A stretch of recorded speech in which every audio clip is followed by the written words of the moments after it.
মুসলিম মোরা ঘুমিয়ে পড়েছি, বিবেকে জ্বলছে তালা, রক্ত মদের হয়েছে শিথিল, পাপে অন্তর কালা। আসছে পথে আধার নেমে, তাই বলে কি রইবে থেমে, বাড়ে বাড়ে জ্বালবে বাতি, হয়তো বাতি জ্বলবে না। তাই বলে তো ভেরোর মতো বসে থাকলে চলবে না। মুসলিম আমি, সংগ্রামী আমি, আমি চিররণবীর, আল্লাহকে সারা কাউকে মানি না, নারায়ে তাকবীর। কইরে খালেদে কইরে ওমর, এসেছে নতুন বদর, কইরে খালেদে কইরে ওমর, এসেছে নতুন বদর। কোথারে দেখবে জয়ী তরুণ মুজাহিদ, আবারও কি গাইতে হবে ঘুম ভাঙানো গীত, আবারও কি গাইতে হবে ঘুম ভাঙানো গীত। লা ইলাহা জোরে লা ইল্লাল্লাহ জোরে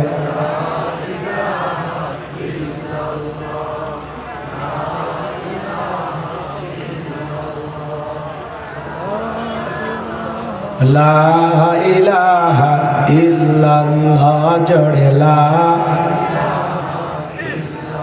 ফুলের বুকে থাকলে মধু ভ্রমর যেমন আসে, কোরআনের জ্ঞান থাকলে বুকে সবাই ভালোবাসে। লা ইলাহা ইল্লাল্লাহ জোরে লা জোরে লা জোরে লা ইলাহা লা ইলাহা ইল্লাল্লাহু মুহাম্মাদুর রাসূলুল্লাহ। জবান ছেড়ে এক বাক্যে পড়ছি সাল্লাল্লাহু আলাইহি ওয়াসাল্লাম। সবাইকে আরেকটি বার সালাম দিচ্ছি, আশা করছি সকলে সালামের জবাব জোরে সোরে দেবেন। আসসালামু আলাইকুম ওয়া রাহমাতুল্লাহি ওয়া বারাকাতুহু। আমরা শুকরিয়া আদায় করতেছি সেই মহান মনিবের দরবারে, জেলা পাক সুবহানাহু ওয়া তাআলা অত্যন্ত দয়া করে, করুণা করে, মায় করে, মহব্বত করে, ভালোবেসে, পছন্দ করে অত্র এলাকা থেকে গণে গণে গণান্বিত করে, যাচাই বাছাই করে শুধুমাত্র কেবলমাত্র কোরআনুল কারীমের মহব্বতে আজকের মাহফিল আসার বসার সুযোগ দান করেছেন। সে মহান রবের দরবারে সিজদাবনত চিত্তে কালিমাতুর শুকর আদায় করে পড়ছি আলহামদুলিল্লাহ। লক্ষ কোটি দরুদ সালাম মানবতার শ্রেষ্ঠ বন্ধু বিশ্বনবী বিশ্বনেতা যে নবী আইয়ামে জাহিলিয়াতের যুগে আগমন করে অসভ্য মানুষগুলোকে সভ্য বানিয়েছেন, অভদ্র মানুষগুলোকে ভদ্র বানিয়েছেন, কোরআন নামের সংবিধান দিয়া, কোরআনের রাজ কায়েম করে সোনালী যুগ উপহার দিয়া মদিনার পাক ভূমিতে শায়িত আছেন। সে রাসূলের প্রতি কলিজা ভরা মহব্বত নিয়ে পড়ছি দরুদ সালাম, সকলেই পড়ুন সাল্লাল্লাহু আলাইহি ওয়াসাল্লাম। সম্মানিত ভাইয়ের, আজকের প্রোগ্রামে আসতে পেরে বসতে পেরে আপনারা খুশি না বেজা? কারা কারা বেজার দুই হাত তুলে দেখান তো দেখি। ওই যে মাঝে মাঝে দুই একজন হাত তোলে, এই জন্য আমাদেরকে বলা হয় হুজুকে বাঙালি যাই কয় আইরে সেই জায়গায় যাইরে, বোঝা সোজা নাইরে, লাঠি পিটা খাইরে। খালি জোশ থাকলে হবে না, জোশের সাথে হুশও থাকা লাগবে, কথা বলেন ঠিক কি না? তো আজকের প্রোগ্রামে আসতে পেরে বসতে পেরে কারা কারা খুশি, মুখে নিয়ে হাসি আওয়াজ দেবে বেশি? আল্লাহ নামের এমন একটি স্লোগান দেবেন, এলাকায় যদি কোনো ইসলাম বিরোধী ওই পোকা সারে পোকা তেলা পোকা থাকে, ওদের কলিজায় যেন কম্পন সৃষ্টি হয় এমন আওয়াজ তোদের রাজি আছেন যারা? বীর মুসলমানের মতো দুটি হাত টান টান করে তুলে দেখান তো তারা। লিল্লাহে তাকবীর, লিল্লাহে তাকবীর। আল কোরআনের আলো, আল হাদিসের আলো, দুনিয়ার মুসলিম, সারা বিশ্বের মুসলিম, আমার নেতা তোমার নেতা, আমার নেতা তোমার নেতা। লিল্লাহে তাকবীর। আল কোরআনের আলো, আল হাদিসের আলো, দুর্নীতির আলো, একটা বেনারাদের তো মাশাআল্লাহ মারহাবা। আসতে কারো নাকে যেন না লাগে, হাত নামান। অনেকে ঝোঁকে তালে বলে ফেলেছেন দুর্নীতির আলো ঘরে ঘরে জ্বালা। বাংলাদেশে দুর্নীতি দমন কমিশন আছে না নাই? এরপরে দুর্নীতি কমেছে নাকি ডিজিটাল কায়দায় বেড়েই চলেছে? দিন যত গড়াচ্ছে দুর্নীতির পাল্লা তত ভারী হচ্ছে, কথা বলে ঠিক কিনা?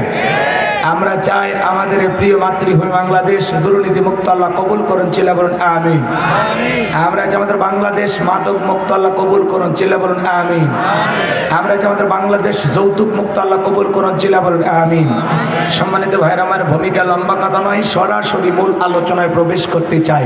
তারপরে দু একটি কথা না বললেই নয়। আমরা যত জায়গায় করণের কথা বলতে যাই বলে হুজুর সাবধানে আলোচনা করবেন, ভুলে যাবেন এলাকা কার। ওদের কথাটা সাই শুনে মনে হয় এলাকা ওদের বাবার। আওয়াজ দিলে পুরুষের মতো দেবেন, আমি করব ওয়াজ, আপনারা দেবেন আওয়াজ, জবাব দিবেন ঠিক ঠিক। আলোচনা হবে কমপ্লিট, শ্রোতাদের স্পিরিটে বারে বক্তার হিট, আলোচনা হবে জায়গা মতো ফিট। কিছু আজ প্যান্ডেলে, কিছু আজ অ্যাঙ্গেলে, জ্ঞানী লোকের জন্য ইশারাই যথেষ্ট, কথা বলে ঠিক কিনা? আমরা যত জায়গায় করণের কথা বলতে যাই বলে হুজুর বোঝেনি তো অবস্থা কেমন। এই জন্য ওয়াজ যা করবেন করবেন, খবরদার রাজনীতির কোনো আলোচনা করবেন না। আপনারাই বলেন তো আমার বাড়ি কোন জেলা? গাইবান্ধা। গরিব এলাকায় বাড়ি দেখে আমার জেলার নামটা নিতে আপনাদের কষ্ট হচ্ছে। একটু জোরে বলেন না, আমার বাড়ি কোথায়? গাইবান্ধায়। আমি আসছি কোন জেলায়? খুলনায়। বিশ্বাস করেন আমি গাইবান্ধা থেকে খুলনায় এসেছি শুধুমাত্র করণের কথা বলার আশায়, এছাড়া আমার অন্য কোনো উদ্দেশ্য নাই, কথা বলে ঠিক কিনা? আর গাইবান্ধা থেকে খুলনায় এসে ডুমুরিয়ায় রাজনীতি করে আমার কোনো লাভ আছে? আগামী নির্বাচনে এলাকার মহিলা মেম্বার পদেও দাঁড়ানোর কোনো চান্স আছে? তাহলে আমি কেন এখানে রাজনীতি করব? যদি করাই লাগে নিজের জেলা গাইবান্ধাই করবো, কথা বলেন ঠিক কিনা? এই জন্য আপনার টেনশন মুক্ত থাকবেন। আমি আপনাদের কথার সাথে একমত। আমি বাংলাদেশের রাজনীতি কোনো দলের বক্তা না, আমি রাজনীতি কোনো বক্তব্য দেব না। I will not seen a political word because I am not a leader of any political party. কারণ এখানে সব দলের লোক আছে না নাই? এখানে বসে আছেন আওয়ামী লীগ, বিএনপি, জাতীয়বাদ, জামাত ইসলাম, জাসদ, পার্শ্বদ, চরমানা, আরশিদ, আমলিগি, ফুরফুরা, হাটহাজার, ওলামা নিজামাত, তাবলিগ, পাবলিক, ওলামা লীগ, গণতন্ত্র, গণফোরাম, সুসমাজ, বিপ্লবীরা, এলজিবিটি, নাগরিক শক্তি, পিপল সোসাইটি, 4 দল, 14 দল, 8 দল, 19 দল, 20 দল, ইসলাম বিনে বাংলাদেশ কংগ্রেসের পর্যন্তই থাক। আবার ভিপি নুরের আছে গণ অধিকার পরিষদ। তৈমুর চাচা খুলেছিল তৃণমূল বিএনপি। চাচা মনে করেছিল এক চান্সে দেশে প্রধানমন্ত্রী হয়ে যাবে, চাচার হাতে মূলে ধরায় দিয়েছে, কথা কন ঠিক কিনা? ওই চাচারও 2-4 জন ভক্ত এলাকায় থাকতে পারে, কথা কন ঠিক কিনা? এত দলীয় লোক সেখানে, আমি কি বোকা দলীয় আলোচনা করব? এই দিক থেকে যদি একটা দলের লোক গুতা মারে, ওই দিক থেকে আর একটা দলের লোক থানায় টেলিফোন করে, আমি হুজুরের অবস্থা ভালো না খারাপ? অতএব আজকের মাহফিলে বাংলাদেশের রাজনীতি নিয়ে কোনো আলোচনা করা হবে? বলেন, বাংলাদেশের রাজনীতি নিয়ে কোনো আলোচনা করা হবে না। তবে হ্যাঁ, আমি যদি কোনো রাজনৈতিক বক্তব্য দেই, এই পৃথিবীর শ্রেষ্ঠ রাজনীতিবিদ, শ্রেষ্ঠ রাষ্ট্রনায়ক, শ্রেষ্ঠ রাষ্ট্রপতি, শ্রেষ্ঠ সেনাপতি, শ্রেষ্ঠ বৈজ্ঞানিক, শ্রেষ্ঠ দার্শনিক, শ্রেষ্ঠ বাবা, শ্রেষ্ঠ নানা, শ্রেষ্ঠ আদর্শ, শ্রেষ্ঠ স্বামী, শ্রেষ্ঠ মহামানব রহমাতুল আলামিনের মদিনার আদর্শের রাজনীতির কথা বলবো। আমি যদি কোনো রাজনৈতিক বক্তব্য দেই, খলিফাতুল মুসলিমিন, আমিরুল মুমিনিন হযরত ওমর ফারুকের আদর্শের রাজনীতির কথা বলবো। সেই ওমর ফারুক আল্লাহর জমিনে আল্লাহর আইনকে প্রতিষ্ঠিত করতে গিয়ে নিজের কলিজার টুকরা ছেলেকে পর্যন্ত ছাড় দেয় না, কথা বলে ঠিক কিনা? সেই মদিনাওয়ালার আদর্শের রাজনীতির কথা শোনার পর আপনার যেন আবার চুলকে নিয়ে আরম্ভ না হয়। কারণ কোরআন হাদিসের হক কথা সবার পেটে হজম হয়। আপনারাই বলেন তো, সুদ করার সামনে যদি সুদের বিষয়ে আলোচনা করা হয়, ও কি খুলনা শহর থেকে মিষ্টি নেই বলবে হুজুর হা করেন একটু মিষ্টি খান, নাকি বলবে এই হুজুর এসে সুদের ওয়াজ কইরা আমার সুদের ব্যবসায় লাল বাতি জ্বালাইছে, কথা বলে ঠিক কিনা? যারা ঘুষ খায়, দুর্নীতি করে, হারাম খায়, ভুড়ি বানাচ্ছে 26 মাসের গর্ভবতী, ওদের সামনে ঘুষের আলোচনা করলে খুশি না বেজার? যারা বেনামাজি, নামাজ আসার খাইয়া পইরা আল্লাহ সিজদা দেয় না, ওদের সামনে নামাজের ওয়াজ করলে খুশি না বেজার? যে সমস্ত মা বোনেরা বোরকা পরে না, পর্দা করে না, বুকে ওড়না পর্যন্ত নেয় না, জিন্সের প্যান্ট গেঞ্জি পরে রাস্তা দিয়ে হাইটে যায়, পিছন দিক দিয়ে তাকালে মনে হয় দুটো সুপারি গাছ দাঁড়িয়ে আছে, এরকম বেখায়া বেপর্দা নারীর সামনে পর্দার আলোচনা করলে খুশি না বেজান? এক কথায় ওয়াজ যদি কারো বিপক্ষে চলে যায় কিয়ামত পর্যন্ত সে বক্তার উপরে খুশি হবে না, কথা বলে ঠিক কিনা? এই জন্য পরিষ্কারভাবে একটি কথা বলে দিতে চাই, আজকের আলোচনা সভাপতি স্যারের মতো হবে না, প্রধান অতিথির মতো হবে না, মাহফিল কমিটির মতো হবে না, বক্তার মতো হবে না, শ্রোতাদের মতো হবে না। আল্লাহর কোরআন যা বলবে গোলাম রব্বানি তাই বলবে, এতে কে খুশি কে বেজার ওইটা দেখার টাইম নাই, কথা বলেন ঠিক কিনা? যুগে যুগে নবী রাসূলের দাওয়াতি কাজ করেছেন, তাদের দাওয়াতি কাজেও কাফের বেঈমানরা বাধার প্রাচীর তৈরি করে দিয়েছিলেন। এরপরে আল্লাহর পয়গম্বররা শত বাধার প্রাচীরকে ভেঙে আল্লাহর জমিনে আল্লাহর পথে মানুষকে দাওয়াত দিয়েছেন, কথা বলে ঠিক কিনা? আপনার আমার প্রিয় নবী কালেমার তওহীদ থেকে কোরআনের প্রচার করতে গিয়ে মার খেয়েছেন, রক্ত জড়িয়েছেন, ডান্ডার মোবারক শহীদ হয়ে গেছেন, লোহার টুপি মাথার ভিতরে ঢুকে গেছেন, সাহাবায়ে কেরাম দ্বীনকে প্রতিষ্ঠিত করতে গিয়ে মার খেয়েছেন, রক্ত জড়িয়েছেন, জীবন দিয়েছেন। ও বাংলার মুসলমান, 1971 সালে এদেশের মাটির জন্য, এদেশের স্বাধীনতার জন্য আপনার আমার পূর্বপুরুষেরা যদি রক্ত দিতে পারেন, জীবন দিতে পারেন, প্রয়োজন যদি হয় আল্লাহর জমিনে আল্লাহর দ্বীনকে প্রতিষ্ঠিত করতে গিয়ে কোরআনের সমাজ কায়েম করতে গিয়ে নবীদের মতো সাহাবায়ে কেরামদের মতো বুকের তাজা রক্ত দিতে হয়, কারা কারা দিতে রাজি? দুই হাত তুলে আল্লাহকে দেখা। লিল্লাহি তাকবীর। মাঝে মাঝে ওই যে কথা বলে না, কার হাত তোলেন হাত তোলেন, আমি কি হাত নামাইতে বলেছি? এটা পুরুষের মতো আওয়াজ দেন, আশেপাশে যারা আছে ওরা যেন বোঝে না ময়দানে খেলা শুরু হয়েছে। লিল্লাহি তাকবীর। হাত টান টান করে তোলেন, টান টান করে। ওই যে মাঝে মাঝে হাত বেঁকা করে তুলেছেন, দুই হাত সোজা করার শক্তি নাই।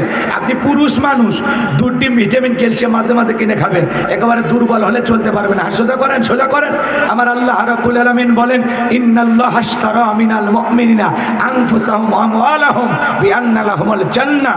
সূরা তাওবার 111 নম্বর আয়াতে আল্লাহ পাক জানিয়ে দিলেন, নিশ্চয়ই মুমিন বান্দাদের জান মাল আমি আল্লাহ ক্রয় করে নিয়েছি, বিনিময়ে দেব জান্নাত। বলুন সুবহানাল্লাহ। তাহলে বলেন তো বাজান, আপনার আমার জীবনের মালিক কে?